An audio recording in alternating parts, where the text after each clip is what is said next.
پیر فقیر اسلام میں ہے ہی نہیں، پہلی بات ہے، ٹھیک ہے، شرک ہے یہ، دس از شرک، کہ اگر آپ کسی پیر کے پاس جا رہے ہو اور اس سے تعویذ لے رہے ہیں یا ایون اس سے وہ پانی وغیرہ لے رہے ہیں جسٹ بیکاز یو فیل کہ کوئی مجھے ہیلتھ ایشو ہے یا کوئی الگ بات ہے، ٹھیک ہے، یہ شرک ہے. آپ اللہ سے مانگیں، آپ نماز پڑھیں، آپ لٹرلی دس از ویری، مطلب یہ ایسی چیز ہے جو کشمیر میں بہت زیادہ ہے.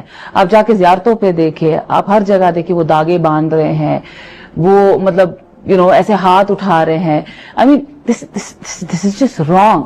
مطلب as an Islamic, as a Muslim girl and after doing عمرہ اینڈ سیئنگ دا وے اسلام وہاں پہ پال رہے ہیں، I have come to know ہم لوگ کشمیر میں کتنا شرک کرتے ہیں، بہت زیادہ شرک ہے.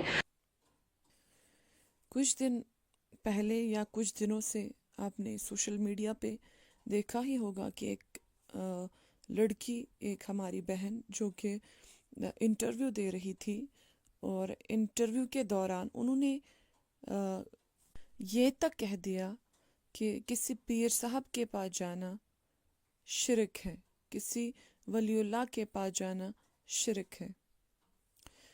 اگر ہم مؤدبانہ گزارش اس بہن سے، اس لڑکی سے کریں تو اسے کہنا چاہتی ہوں کہ کیا آپ جانتے بھی ہیں کہ شرک کا مفہوم کیا ہے، شرک کا معنی کیا ہے، شرک کی تعریف کیا ہے؟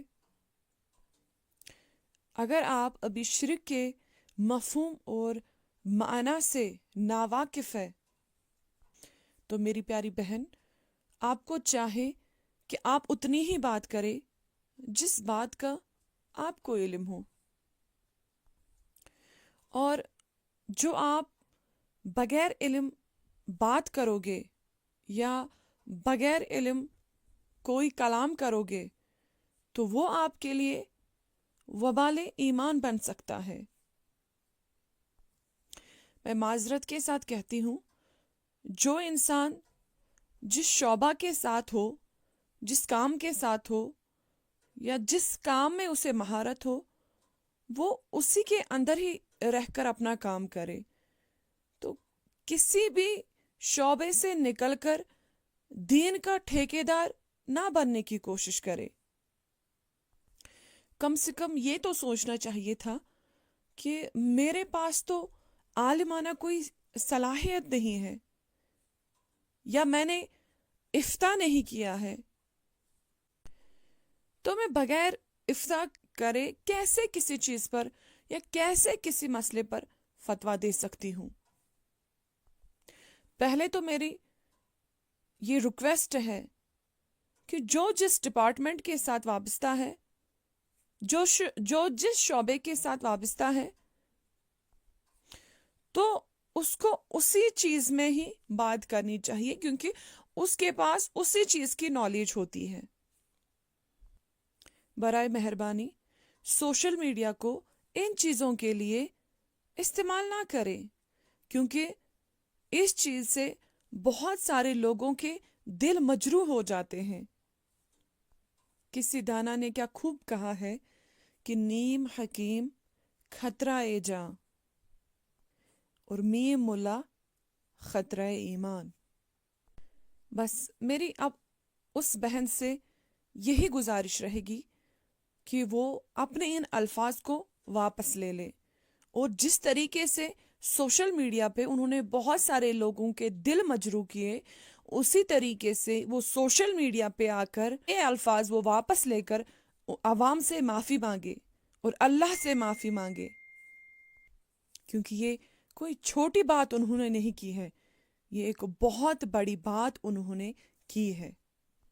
اور میری گزارش ہے کہ یہ خود توبہ کریں ان باتوں پہ، کیونکہ ولی اللہ کے پاس جانا یہ صرف دنیاوی لوگوں کا نہیں ہے، یہ بس ان کا ہی نہیں ہے. اور جو انہوں نے الفاظ کہے کہ یہ صرف رسم و رواج ہے، تو یہ رسم و رواج نہیں ہے، بلکہ ان کے پاس جانا تو نبی اکرم صلی اللہ علیہ وآلہ وسلم کے حکم سے ثابت ہے، اور ان مزارات پر جانا بھی رسول اللہ صلی اللہ علیہ وسلم کے حکم سے ثابت ہے. تو پھر سے میری یہی گزارش رہے گی، نہ کہ صرف اس بہن کے لیے بلکہ ہر اس بہن کے لیے، ہر اس انسان کے لیے کہ اتنا ہی بولے جتنا آپ کے پاس علم ہو. جب آپ کو لگے کہ نہیں اس کے بعد مجھے نہیں پتا تو خاموش رہنا آپ کے لیے بہتر ہے. اسی لیے ایک اور دانہ والی بات آپ کو سناتی چلوں کہ پہلے تولو اس کے بعد بولو، کہ جس چیز کا علم ہو سوچ سمجھ کر بولے، کیونکہ یہ کوئی دنیاوی بات نہیں. اور جب شریعت کی بات آ جاتی ہے تو وہاں پر ہمارے لیے ہمارے علماء بیٹھے ہیں، مفتیان کرام بیٹھے ہیں، ہمارے لیے عالم حضرات بیٹھے ہیں. کیونکہ میری بہنوں یہ دین ہے، یہ کوئی تماشا نہیں ہے. اور اس آیت مبارکہ کو سارے ناظرین یاد رکھیں کہ اللہ رب العزت قرآن کریم کے اندر ارشاد فرماتا ہے کہ فَاسْأَلُوا أَهْلَ الذِّكْرِ إِن كُنتُمْ لَا تَعْلَمُونَ، کہ اگر تم نہیں جانتے ہو، اگر تمہیں کسی چیز کا علم نہیں ہے، اگر تم نہیں جانتے تو علم والوں سے پوچھو. تو اللہ تعالیٰ نے واضح ارشاد فرمایا اگر آپ نہیں جانتے تو علماء سے پوچھے، علم دین جنہوں نے حاصل کیا ہے ان کی طرف رجوع کر کے اس چیز کو سیکھے، سمجھ لے. اور اتنا ہی نہیں میری بہنوں، نبی اکرم صلی اللہ علیہ وسلم کا فرمان عالی شان ہے کہ علم دین حاصل کرو ماں کی گود سے برابر قبر کے کنارے تک. تو اس لیے آپ حضرات سے گزارش ہے کہ بغیر افتاء مفتی بننے کی کوشش نہ کریں یا مفتیہ بننے کی کوشش نہ کریں. ان چیزوں سے پرہیز کریں، ان چیزوں سے دور رہیں. اس کے لیے ہمارے علماء بیٹھے ہیں، ہمارے بڑے بڑے علماء بیٹھے ہیں، مفتی صاحب بیٹھے ہیں، ان کو اس چیز کا فیصلہ کرنے دیں. اور میں یقین رکھتی ہوں کہ آپ اپنے الفاظ واپس لے کر لوگوں سے اور سب سے بڑی بات اللہ سے معافی ضرور مانگیں گے. السلام علیکم ورحمۃ اللہ تعالی وبرکاتہ.